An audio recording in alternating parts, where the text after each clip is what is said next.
కాంగ్రెస్ ప్రభుత్వం వచ్చిన తర్వాత ప్రజలు అనుకున్నట్టు మార్పు కావాలి అన్నట్టుగా ప్రజాపాలన కొనసాగుతుందన్న కనిపిస్తుందన్న ప్రత్యక్షంగా కనిపిస్తుంది. ప్రజాపాలన గత ప్రభుత్వానికి నేటి ప్రభుత్వానికి ఈరోజు పొలాలు ఎండిపోతుంటే రైతులు కన్న తిప్పలు పడుకుంటారు. రేయిం బావులు 10 సంవత్సరాలు ఒక్క రోజు కూడా పొలం దగ్గరికి మోటార్ దగ్గరికి కానీ కాలువ దగ్గరికి కానీ వచ్చిన చరిత్ర లేదు. వచ్చిన సంవత్సరాల కాలంలో 14-15 నెలల కాలంలోనే ప్రతి వానాకాలం కానీ యాసంగి కానీ కాలువ ఎప్పుడు వస్తుంది, రాత్రి కరెంట్ ఎప్పుడు వస్తుంది, మోటార్ ఎప్పుడు పెట్టుకోవాలి అన్న పరిస్థితి మార్పు. అదే మార్పు చేస్తా అని రైతు బంధు వేయకుండా చేయడం మార్పు, రైతుకు నీళ్లు ఇవ్వకుండా చేయడం మార్పు, రైతు పంట పొలాలను ఎండబెట్టడం కోసం మార్పు.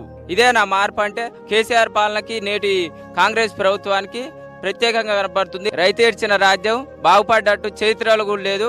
రైతు ఉసురు దాకి రేవంత్ రెడ్డి ఎంత చిత్తుగా అంటే డిపాజిట్ కూడా కనీసం రాష్ట్ర వ్యాప్తంగా ఒక్క నియోజకవర్గంలో కూడా డిపాజిట్ రాకుండా ఓడిపోతాడు.